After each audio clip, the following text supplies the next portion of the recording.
Alliance Live. Courageous Leadership with Elena, Soper. Recorded on the 25th of January, 2023. Good afternoon and welcome to the next installment in our Courageous Leadership program for the Health and Social Care Academy. I'm Samantha Buck and I work within the Policy and Communications team for the Alliance, and I'm joined today by Elena Soper. Thank you for joining us today, Elena. Thank you for having me. Would you like to give a brief introduction about who you are and what you do?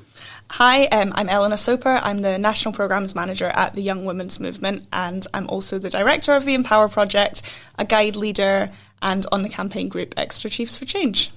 Today we're going to be talking about courageous leadership within the context of health and social care, which is part of the Academy's 5 provocations. The aim of the Courageous Leadership program is to explore lessons, styles, and aims of personal perspectives on leadership. So let's get started with our first question. What does courageous leadership mean to you? I think that courageous leadership is about leading by example. And when I talk about leading by example, I mean that everyone at any point in their career can be a leader. So I'm not just necessarily talking about people who are CEOs or directors or, trustees, or even people who manage a team. I'm talking about people who have any kind of leading role within an organisation, within a community, within their own lives. And I think it's about sharing your values with everyone and really ensuring that what you hold true, the principles and the values that make up who you are as a leader, to use those to lead by example. I think what we see a lot of when we think about more traditional forms of leadership in comparison to, say, what feminist understanding of what leadership is, can be and should be, is a lot more thinking about well-being, collaboration, thinking about actually having a healthy work-life balance and, not running ourselves into the ground. And I think leading by example is one of the things that our courageous leaders should do, and it's about not being afraid to be vulnerable as well. And I think, at the end of the day, everyone is human. We can only take so much, and I think to be an actual courageous leader is to accept when times are hard and not pretend that you're some kind of working robot, and to actually be open with your vulnerability and be open with your worries and just get through them together and work. Show who you are to the people that you're working with. Amazing. You mentioned values. What personal values and principles are important to you as a leader? Yeah, I think, as I said, collaboration is something that's really important to me. I think the only way we're going to get through all of the bad things that are happening in society at the moment is by working on those things together. And so collaboration is really at the heart of everything that I strive to do through, my work at the Young Women's Movement, but also, through my freelance work as well and my activism. And so, I think learning from each other and sharing the space for people to have their voices heard and their opinions heard are really important. But I think as well, I like to think, and I hope that I lead with a lot of empathy, and having that kind of awareness and space for people to open up to me or to be kind of vulnerable in that space, where we can work together, because it is really hard. I think it's really hard working now in a sector that's constantly kind of under attack from various different things is really challenging. And I think ensuring that your leaders have that capacity and that emotional awareness to support people who could be going through stuff at work, could be going through stuff at home, but actually having that kind of, that space there to be supportive of them. But I think there's also a really important piece of work around courageous leadership, which is about making space for fun and making space for joy. And I think it can be tough to be fighting uphill battles all the time and not get bogged down in that being everything that you have to do. And actually, we're going to be more productive, more happier in our kind of work lives and our activism if we actually do take the space to find a little bit of joy, to have fun together, to ensure that our well-being is really at the forefront of everything that we're doing at the end of it all. So I think empathy and kindness and joy, as well as collaboration and co-design are probably the principles that I hold really dear. I love that. I think when there's so much passion, and especially with empathy, is that you really do need that joy to kind of spark and keep you going. So you do, because especially, if you're working in the social justice sector in a charity, there's so many challenges, it feels a lot of the time like in the third sector we're fighting to survive, you know, as an organisation, to keep our programmes running, to retain staff, you know. And if you're not making space to actually enjoy what you're doing, then you're going to become burnt out. And a lot of the work that we do, especially, you know, on frontline prevention work, you know, is really stressful. It can be really upsetting. You know, I don't work specifically like in a frontline service, but, you know, I do work with people who may have experienced, you know, traumas and stuff that can be brought into, you know, conversations and programs that I run. And I think you've got to find a way of ensuring that that doesn't become your whole life, because it can be really hard to then switch that off when you kind of finish up for the day. And so I think finding that space to enjoy and to celebrate and to, you know, find that happiness within it all will help in terms of reducing stress and hopefully reducing burnout as well, and just ensuring that well-being is really at the heart of everything that we're doing. What are some of the challenges that you've faced as a leader, specifically within, you know, women's rights spaces? I mean, I go through the same challenges of everyone else as a leader, with the confidence, the imposter syndrome. I think, you know, I was talking earlier just in this conversation about being vulnerable, and, you know, to be vulnerable, I've had a really bad couple of weeks in terms of just, you know, my own kind of confidence and my own skills. And, you know, when I think back and I look about it, I'm like, okay, no, like, you are skilled. There are things that you can bring, but it is hard when you're an activist and when you're working in this sector and there's so many things that are being thrown at you to keep going and keep, you know, believing in yourself. And, you know, you can go to all the therapy in the world, you know, you're still going to have those wobbles from time to time. And, you know, this morning I was like, what am I even doing going to this interview? I've never felt less like a courageous leader in my life. And my friends were like shouting Taylor Swift lyrics at me, literally, to be like, no, you have to go, you know, like this, it's important, even when you feel like this. And in fact, potentially even more so that you feel like this, to actually go and talk about, you know, the things that I have achieved and that I can do. So I think it's really challenging in general. You know, there's so many different parts of leadership. You know, there's the leadership in terms of standing up and talking about what you believe in leading a movement, whether that's an activism, whether that's a charity. But there's also parts of leadership about line management and stuff. Like, no one talks about that. Like, when they're like, oh, I'm going to be the boss of a charity, I'm like, oh, but what about HR and legal stuff? You know, there's whole bits of that make it really challenging. But yeah, I think in the women's sector right now, we are in a really tricky space where a lot of the decisions that we're making are being impacted by social commentary, making it really challenging to stick our heads above the parapet sometimes. And I think, you know, personally, for the last 20 hours, I've been receiving abuse on Twitter because I did stick my head above the parapet last night, and it's been going on now for, since 6 o'clock last night, and that is what it is. And I have my own boundaries in place in terms of not engaging further once I've said my piece, and, you know, blocking and muting and all of that stuff. But that's something that, as a women's sector, specifically around, you know, basically all of the women's organisations in Scotland are trans inclusive, and there are a small number of women's organisations that have sprung up in the last kind of 5 years or so, which are very much like single issue lobby groups about trans exclusion. And I think it's been really challenging to be leaders in this and to know that our stance on this has not changed since we started consulting about it in 2016. You know, we have been trans inclusive for a really long time. There has never been any incidences.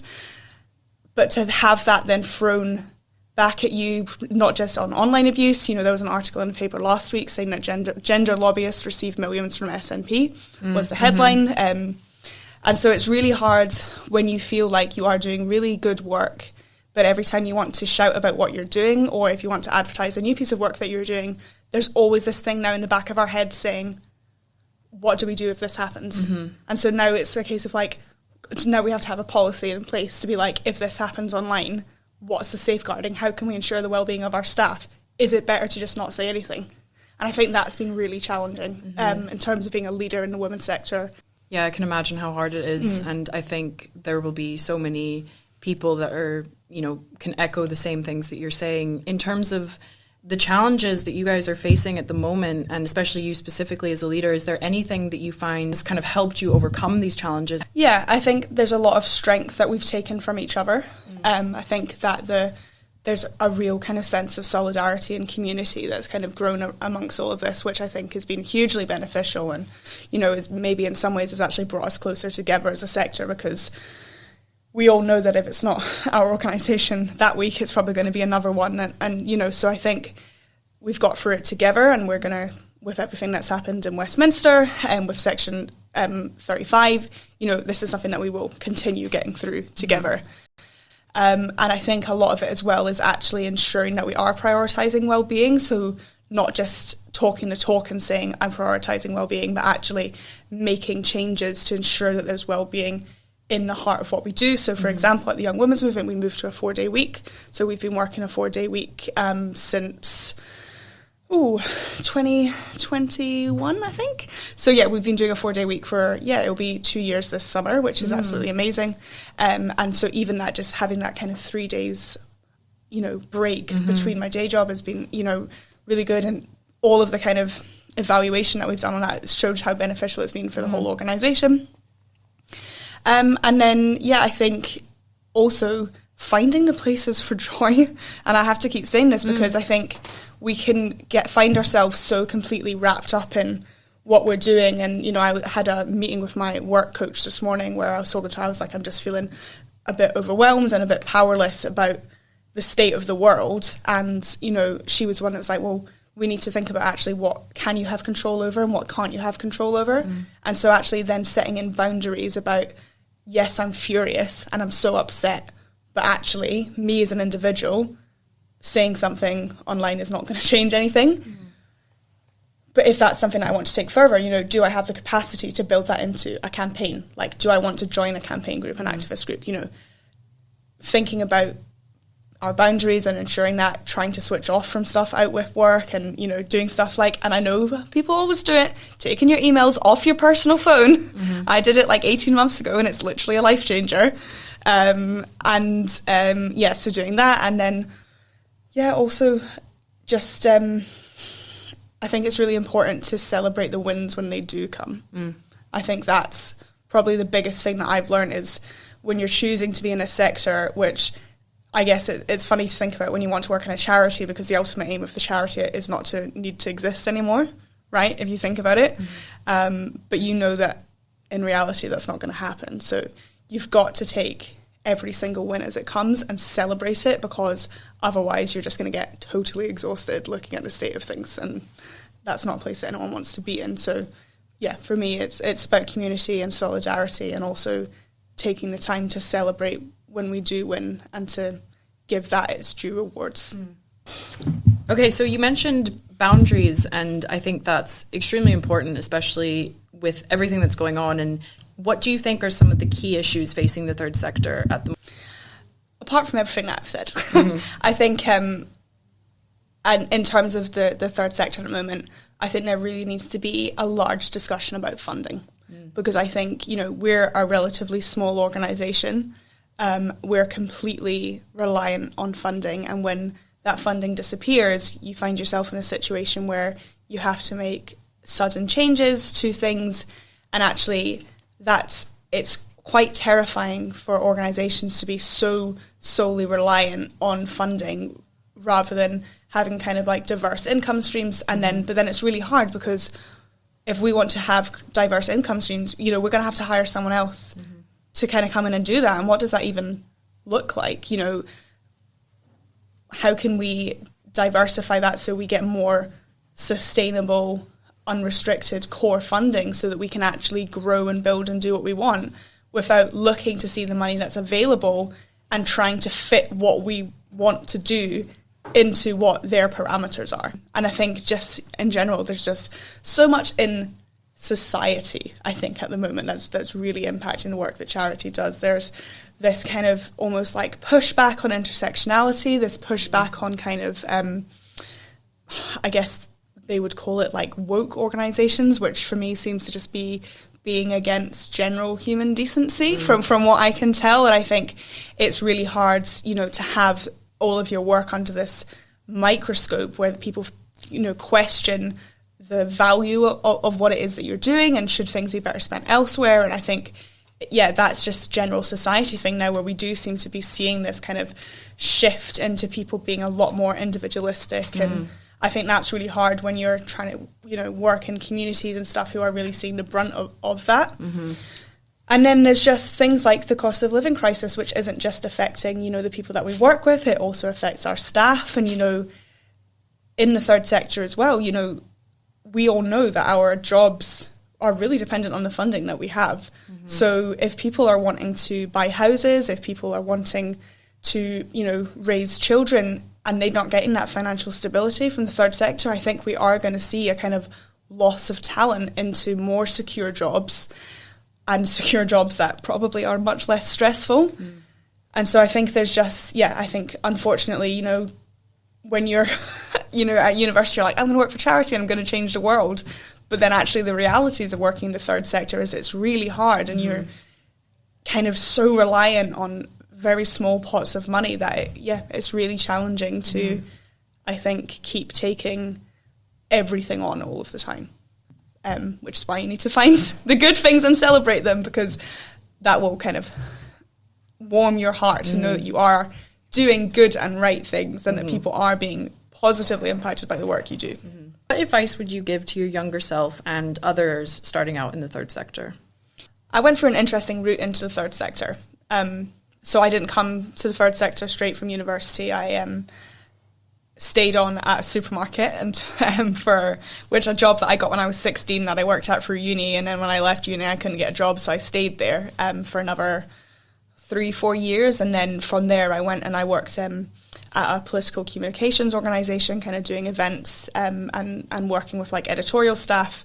And that's when I got much more kind of involved in terms of the Scottish Parliament and kind of policy, the landscape in Scotland, which I found really interesting. And then from that, I did a programme with the Young Women's Movement. And then just under a year after I left that programme, I went on to run the programmes for the organisation. And so I've been there now for 4 years. And so I think in terms of my younger self and people trying the third sector, it's really hard, I think, to break into the sector if you've not done loads of volunteering. And it is so important, I think, that one of the things that we see is, which is good, is people who have been engaged, you know, whether that's through volunteering as a youth worker, or whether that's through being on advisory panels, or just in general kind of, you know, putting the time and the effort into your values and making, you know, taking that space away from yourself to like actually go and try and work on something. So I would definitely say that if you're really passionate about something, the best thing that you can do is to go and volunteer and get to know the people that are working in that sector, and also to try it out, because you might find that after you see what we're doing, you don't want to come in. But I think for me, I would just think really long and hard about what you're kind of willing to give, because while it is incredibly rewarding to work in the third sector, and I feel so privileged to work in a job that aligned so well with my values, and for an organisation that really I just feel on the same wavelength, it is hard. It's hard work, and it's challenging, and you never know what's going to come around the corner and throw you a curveball. So I think, it takes a lot to work and to stay in the sector. And so I think the more that you can learn about it and decide if that is the right place for you before you kind of jump into getting there. You know, it took me a year to get a job in the sector, even though I was doing all the volunteering. So be patient, go to every interview that you have and take the learnings from the interviews, because certainly the interview that I had from my first charity job, I think about now and I'm like, wow, that was a bad interview. And now, you know, to when I was then in my like 10th, 11th interview, and I was like, here we go again. So yeah, I think it's really taking that time to learn from feedback and understand what it is the organisation is that they're looking for, and what you could do to make yourself the right person for that. Well, thank you so much for joining me. This was amazing. And keep an eye out for future contributions on the Courageous Leadership series. And that's us. Thanks. The Alliance Live podcast is available on all podcast streaming platforms. Don't forget to follow us on all social accounts for the latest updates on Alliance Live content. Follow us on Twitter @AllianceScot or on Instagram @alliance.scot.